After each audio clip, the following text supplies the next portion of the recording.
El conocimiento y uso correcto de las técnicas de montaje en instalaciones eléctricas de interior es esencial para el buen funcionamiento de los circuitos y para el cumplimiento de normas de seguridad para los usuarios que las utilizan.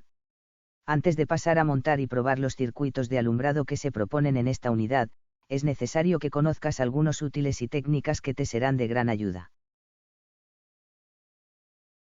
1.1. La guía pasacables. Cuando comiences a realizar los primeros circuitos propuestos en esta unidad, te darás cuenta de que los cables se introducen a mano en los tubos sin demasiada dificultad. Sin embargo, esta operación no es tan sencilla en instalaciones reales, donde las conducciones disponen de tramos de gran longitud con curvas y, en algunos casos, con un elevado número de cables de gran sección. En estos casos es necesario utilizar un accesorio denominado guía pasacables. Conocida popularmente entre los electricistas como la guía, es un útil imprescindible en el montaje de este tipo de instalaciones eléctricas. Se fabrica en acero, nylon o fibra de vidrio, con diferentes grosores y longitudes, adaptándose así a diferentes situaciones de montaje. En uno de sus extremos se encuentra, a modo de cabeza, una punta metálica redondeada, normalmente acoplada a un muelle de unos 10 cm, que facilita su deslizamiento en el interior del tubo, especialmente en los tramos curvos. La otra punta es un ojal, también metálico, en el cual se insertan las puntas de los conductores.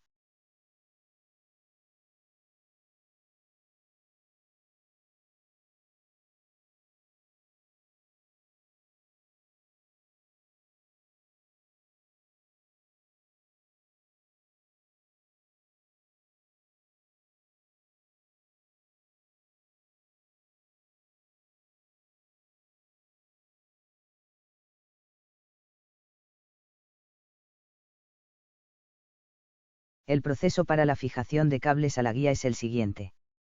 1. Una vez introducida la guía en el tubo, se deben pelar las puntas de los conductores entre 5 y 8 centímetros. 2. Se introducen en el ojal las partes desnudas de los cables y se doblan sobre sí mismas. 3. Es aconsejable cerrar las dobleces con un par de vueltas de cinta aislante, como se muestra en la fotografía.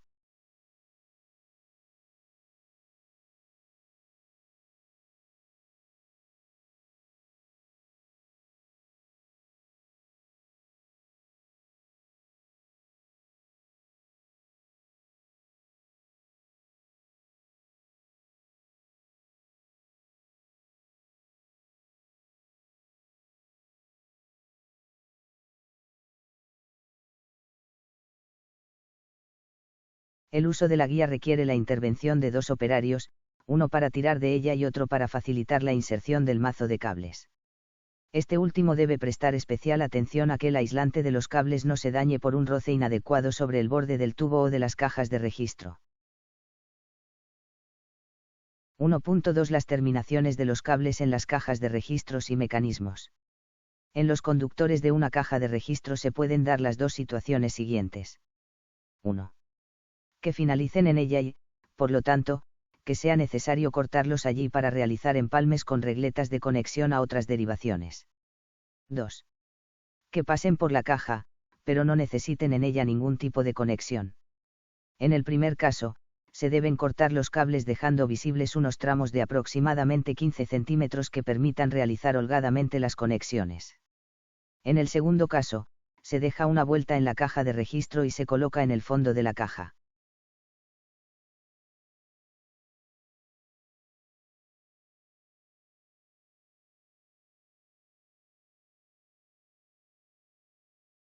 En las cajas de mecanismos también es necesario dejar entre 12 y 15 centímetros en los tramos de los conductores que se van a conexionar a los bornes de la paramenta. Una vez conexionado el mecanismo, es preferible introducir el cable sobrante en el interior de la caja que dejarlo excesivamente pequeño. En caso de fallo, rotura o deterioro de la punta del cable, una longitud demasiado ajustada dificultaría la reparación de la avería. Las conexiones en las cajas de registro se deben realizar siempre con regletas de conexión de dimensiones adecuadas a la sección y al número de conductores por conectar. En ningún caso se pueden hacer empalmes por retorcimiento de cables y cubriéndolos de cinta aislante.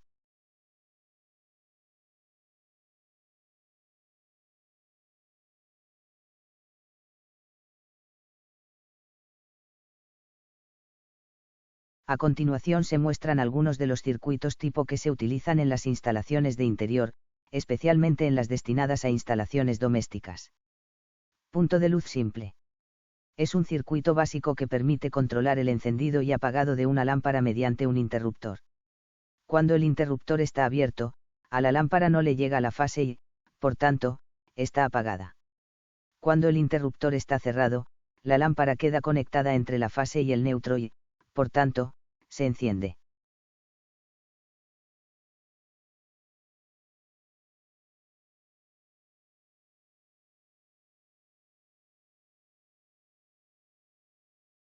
Timbre accionado con pulsador. Este circuito es eléctricamente el mismo que el del punto de luz simple, pero en este caso el interruptor se sustituye por un pulsador y la lámpara, por un timbre. Así, cuando el pulsador se acciona, el timbre se conecta entre fase y neutro y suena. Cuando cesa la acción sobre el pulsador, el circuito se abre y deja de llegar la fase al receptor. En el argot de los electricistas, al conductor que une la lámpara con el interruptor se le denomina el vuelta o el vuelta de la lámpara.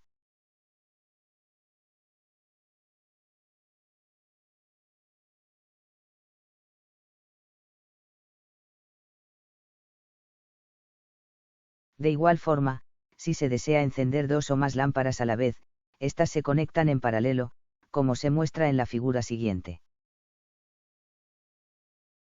El conmutador. Su aspecto externo y su accionamiento es idéntico al de un interruptor, sin embargo, el conmutador dispone de 3 bornes de conexión.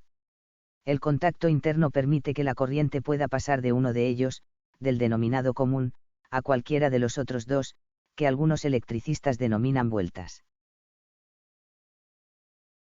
Para conectar correctamente un conmutador, es necesario identificar previamente el común. Generalmente, este suele ser de otro color o forma, o estar en una posición diferenciada de los otros dos puntos de conexión. En esta figura, el común está marcado con el número 1 y los no comunes con los números 2 y 3, respectivamente.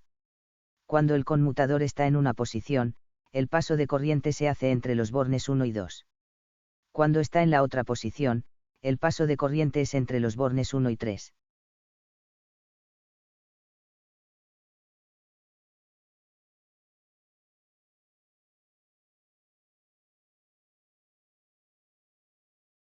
Así, se puede decir que un conmutador puede redireccionar la corriente eléctrica hacia diferentes partes del circuito. En el siguiente ejemplo se puede ver que cuando el conmutador está en una posición, 1 a 2, se enciende la lámpara número 1 y cuando está en la otra posición, 1 a 3, lo hace la lámpara número 2. Un conmutador puede funcionar como interruptor, pero un interruptor no puede funcionar como conmutador.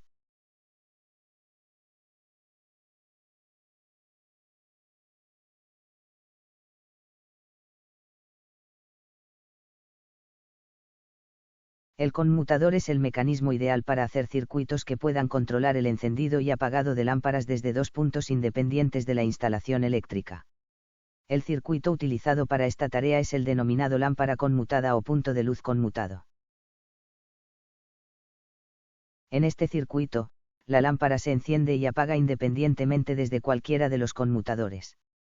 El circuito de la lámpara conmutada se utiliza mucho en instalaciones de interior, en estancias de la vivienda que tienen dos puertas de acceso, como pueden ser los pasillos.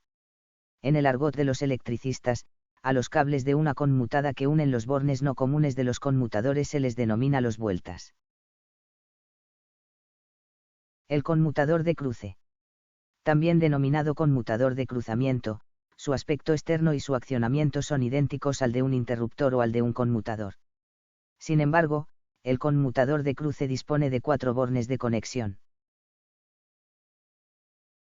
De igual forma que el conmutador, el cruzamiento tiene 2 posiciones. En cada una de ellas, los bornes quedan unidos eléctricamente de 2 a 2 de la siguiente forma. El conmutador de cruce tiene poco uso en solitario, ya que siempre es necesario utilizarlo junto a 2 conmutadores normales en el circuito de la lámpara conmutada. Así se consigue el control del encendido y apagado de una lámpara desde más de 2 puntos. El circuito para la conmutada de cruce se basa en el punto conmutado visto anteriormente. En este caso, el conmutador de cruce se debe insertar entre los dos conmutadores en los conductores no comunes, para así conseguir el efecto deseado. El uso de varios conmutadores de cruce permite ampliar en más de 3 el número de puntos desde los que se puede controlar el encendido y apagado de la lámpara. Para controlar receptores desde muchos puntos de utilización, es mejor el uso de un dispositivo denominado telerruptor, cuyo estudio se verá en próximas unidades.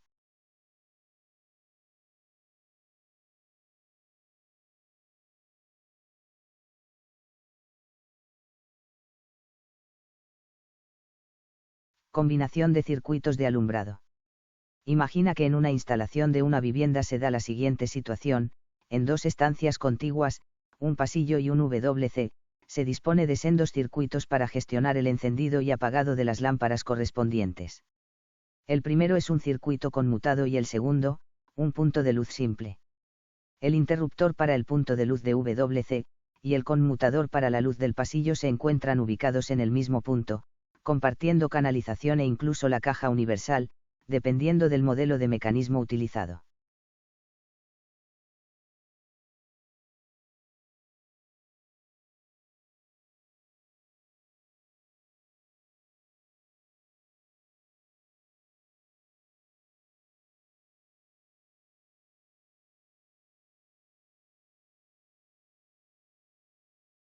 El cable que lleva la fase tanto al conmutador como a uno de los bornes del interruptor es el mismo. Por tanto, se puede reutilizar siempre que el borne del mecanismo acepte la conexión de dos hilos. Combinación de un circuitos de alumbrado con una base de enchufe. Una situación bastante común en circuitos de viviendas es utilizar tomas de corriente para conectar en ellas receptores de alumbrado de baja potencia, como ocurre en los dormitorios para las lámparas de las mesitas de noche. En estos circuitos es habitual utilizar los enchufes acompañando en la misma caja a conmutadores o interruptores. El REP no permite la conexión eléctrica entre dispositivos de diferentes circuitos, como pueden ser los pertenecientes al circuito de alumbrado, C1, y al circuito de enchufes de uso general, C2. Así, cuando se presenta la situación citada anteriormente, se puede optar por dos soluciones.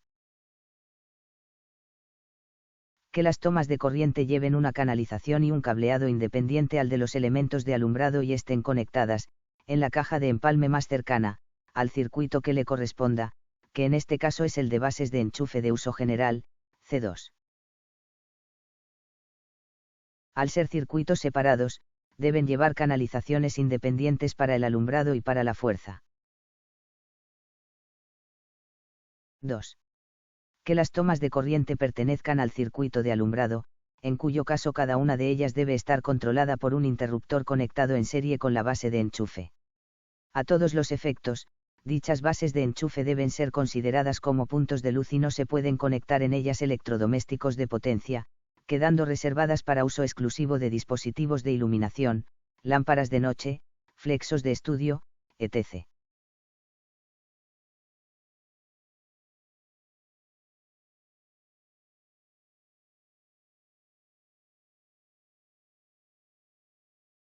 Al pertenecer al mismo circuito, solamente es necesaria una canalización, que en este caso pertenece al circuito de alumbrado.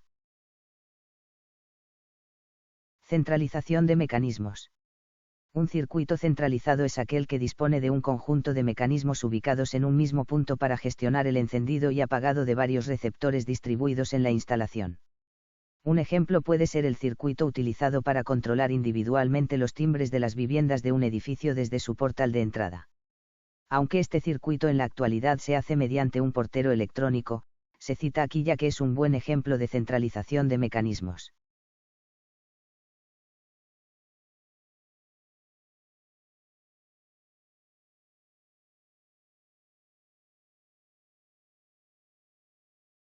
También es posible encontrar circuitos centralizados para el encendido y apagado del alumbrado en locales comerciales y de pública concurrencia. En este caso, los interruptores se ubican todos en un mismo punto, normalmente en un cuadro eléctrico al que solamente tiene acceso una persona autorizada.